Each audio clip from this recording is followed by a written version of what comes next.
금요일 새벽 묵상 하나님의 말씀입니다. 잠언 9장 1절부터 18절까지 말씀입니다. 구약 성경 920면에 있습니다. 잠언 9장 1절부터 18절까지의 말씀. 제가 대신하여 봉독합니다. 지혜가 그의 집을 짓고 7 기둥을 다듬고 짐승을 잡으며 포도주를 혼합하여 상을 갖추고 자기의 여종을 보내어 성중 높은 곳에서 불러 이르기를 어리석은 자는 이리로 돌이키라.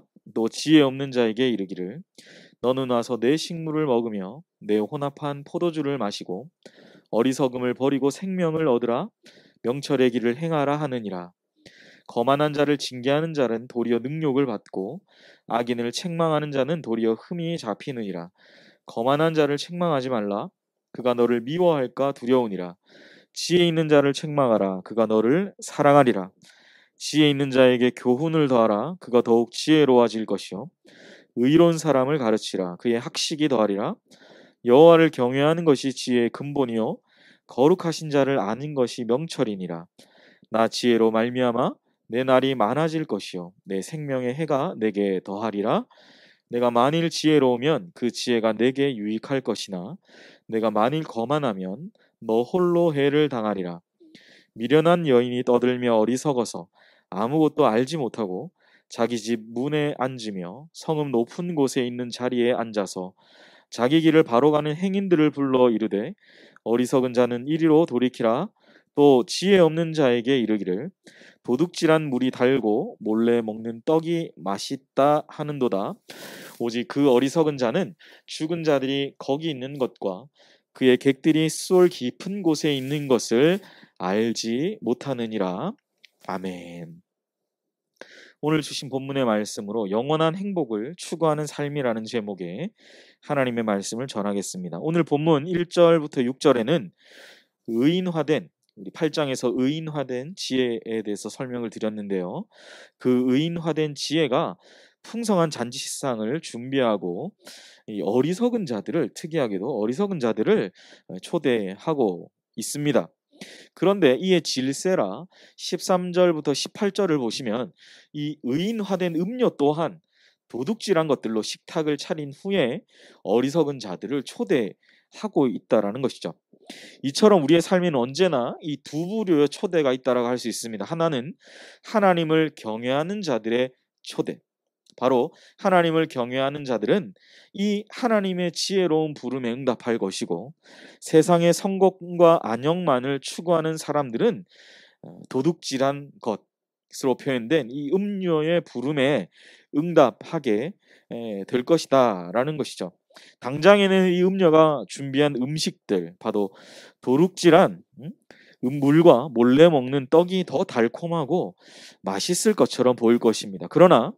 그리고 그것이 온전한 성공처럼 느껴질 것입니다. 그러나 오늘 잠언 기자의 권면을 살펴볼 때 이 음료의 초대에 응한 자들은 반드시 사망에 이르게 될 것이다 라고 기록하는 것이죠. 오늘 잠언 9장 18절에 이렇게 기록하죠. 오직 그 어리석은 자는 죽은 자들이 거기 있는 것과 그 객들이 수월 깊은 곳에 있는 것을 알지 못하느니라. 무슨 말입니까? 음녀의 초대, 의인화된 음녀의 초대에 응답한 그 어리석은 자들, 도둑질한 그 물건으로 몰래 먹는 그 떡이 맛있는 것, 그 부정직한 방법으로 그렇게 살았던 그 사람들은 자기들이 알지 못하지만 결국은 죽은 자들이 있는 것, 그리고 수월과 같은 깊은 곳에 있게 될 것이다 라는 거죠. 그런데 18절에서 그들이 그것을 알지 못한다라는 거예요. 얼마나 안타까운 인생입니까? 사랑하는 여러분, 그러나 반면에 지혜의 초대에 응한 자들은 어떻습니까? 그들은 어리석은 자들이었지만 점점 그 어리석음을 벗고 명철함에 이르게 된다라는 거예요. 바로 하나님의 그 은혜와 그 영광, 그 평강, 그 풍성함이 가득한 그 자리 가운데 그들이 초대받게 되는 것입니다. 11절에 그래서 그 초대를 받은 사람들이 어떠한 상태가 된다라고 말합니까? 11절 말씀, 나 지혜로 말미암아 네 날이 많아질 것이요 내 생명의 해가 내게 더하리라 라고 그렇게 우리에게 말씀해 주고 있습니다.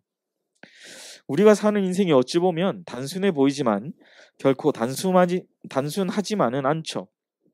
세상 속에서 우리의 인생을 돌아보면 옳고 그름이 명확하게 구분되거나 또한 선택의 결과가 반드시 사망과 생명으로 확연하게 갈라지는 일 또한 결코 흔하지 않아 보입니다. 성경에서 이렇게 명확하게 두 개로 구분한 것처럼 당장에 이러한 구분이 없는 것처럼 우리의 삶은 그렇게 보인다라는 것이죠. 그러나 여러분, 우리 각자가 아직 다 살아보지 못한 인생의 그 시간이지만 하나님 앞에서 바른 길을 걸어가려는 그러한 노력들이 쌓이게 될 때 오늘 잠언 기자의 고백은 무엇입니까? 그 마지막에는 분명한 차이가 발생할 것이다 라는 거예요. 잠언 기자는 어쩌면 오늘 이 9장에서 아주 드라마틱한 극적인 효과로 지혜의 풍성한 잔치상과 음녀의 도둑질한 잔치상 가운데 참여한 그 두 부류를 아주 드라마틱한 극적인 효과로 설명하고 있다라는 거예요. 그러니까 뭐예요? 우리의 삶에서 정확하게 부정직하게 살아도 잘 살아 보이는 그 사람의 그 마지막이 어떠할지는 아무도 모르고, 근데 성경은 뭐라고 말한다고요? 그 삶이 결코 행복하지 않을 것이다 라는 거예요. 하나님 앞에서 바른 길을 걸어가기 위해서 노력하는 저와 여러분이 되어야 할 줄 믿습니다. 당장의 내 삶의 이익을 바라본다면 하나님의 지혜와 그가 베풀어 놓은 잔치상은 무가치한 것입니다. 그러나 하나님의 관점으로, 즉 영원의 관점으로 우리가 바라본다면 우리 믿는 신앙인들은 세상 사람들이 볼 때, 음녀가 볼 때, 그리고 그와 함께했던 사람들이 볼 때는 어리석어 보이겠지만 우리는 무엇을 선택해야 할지 분명해질 것이다 라는 것이죠. 사랑하는 성도 여러분, 여러분의 작은 선택이 모여 여러분 한 사람 한 사람의 인생을 이루어 갑니다. 잠시의 쾌락을 위해서, 잠시의 편함을 위해서 영원한 삶을 포기하는 이러한 음녀, 그리고 도둑질한 것으로 식탁을 차리는 그곳에 참여한 어리석은 자들, 그 초대를 받는 삶이 아니라 하나님께서 약속하신 존귀와 생명을 좇아서 오늘 하루도 영원의 삶, 영원한 행복을 추구하며 살아가시는 복된 연희교회 우리 사랑하는 주님의 백성들 되시기를 예수님의 이름으로 간절히 축복합니다. 기도하겠습니다.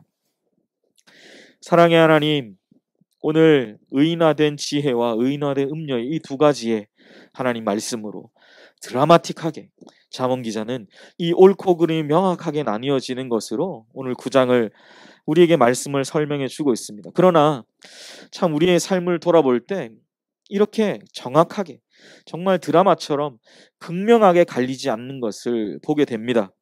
오히려 악한 사람들이 더 잘 사는 것 같고 인생을 쉽게 사는 사람들이 더 잘 사는 것만 같은 그러한 시대입니다. 그러나 하나님, 오늘 잠언 기자의 권면처럼 우리가 그 영원의 관점, 영원한 행복을 추구하는 그 관점으로 하나님 오늘 말씀을 바라보며 무가치한 것, 음녀의 도둑질한 것, 그 잔치상 하나님 다 뒤집어 엎어버리고 영원의 관점, 더디지만 천천히 가지만 그 영원의 관점을 바라보며 우리 믿는 신앙인의 귀한 이 믿음의 삶을 더욱더 굳건하게 붙들며 나아가는 우리 사랑하는 연희교회 모든 주님의 백성들 되게 하여 주시옵소서. 아무쪼록 오늘 하루 하나님 바라보고 또 주님을 의지하며 우리의 삶을 하나님이 기뻐하시는 선택으로 영원한 행복을 추구하는 삶을 살아가는 우리 모든 주님의 백성들 되게 하여 주시옵소서. 감사와 찬양을 올려드리며 이 모든 말씀 예수님의 이름으로 기도하옵나이다. 아멘. 이 시간 우리 말씀을 기억하시면서 또한 우리 함께 기도하기를 원합니다. 먼저 오늘 말씀대로 지혜의 부름에 응답하며 하나님의 선함, 하나님 앞에 가장 좋은 것을 선택하며 나아가는 우리 금요일 하루 되게 해달라고 기도하시기를 바랍니다. 또한 잠시의 쾌락이 아닌 영원한 삶, 영원한 행복을 추구하는 삶을 사모하는 우리 연희교회 모든 성도들 되게 해달라고 기도하시고, 또한 우리 선교사님을 위해 기도하실 때 최종골 지용준 선교사님 로힝야 사역과 난민 사역과 또 건강을 위하여 우리 선교사님과 그 가정을 위하여 기도해 주시고, 마지막으로 우리 32구역 권순희 집사님 또 우리 아들 전지호 군 신장 이식 후에 건강의 회복이 온전히 일어나도록, 건강이 잘 회복될 수 있도록 우리 32구역 권순희 사아들 전지효군을 위해서 기도해 주시기를 바랍니다. 우리 다 함께 기도 제목을 보시고 함께 기도하겠습니다. 기도합니다.